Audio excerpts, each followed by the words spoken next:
বিশ্বনবীজি বলেন, আবু হুরায়রা বর্ণনা করেছেন, বুখারীর বর্ণনা, নবীজি বলেন, কুল্লু উম্মতি ইয়াদখুলুনাল জান্নাতা ইল্লা মান আবা। নবীজি বলেন, আমার সব উম্মতেরা জান্নাতে যাবে। সুবহানাল্লাহ।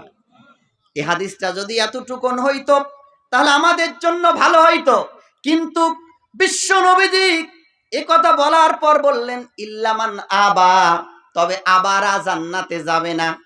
ইলা ওয়ামান আবা ইয়া রাসূলুল্লাহ, আল্লাহর নবী সাহাবীরা প্রশ্ন করলেন, হুজুর এ আবা আবার কারা?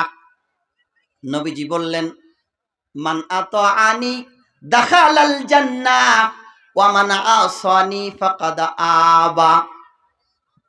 আল্লাহর নবী বললেন, যারা আমার আনুগত্য করবে, যারা আমার অনুসরণ করবে, তারা যাবে আল্লাহর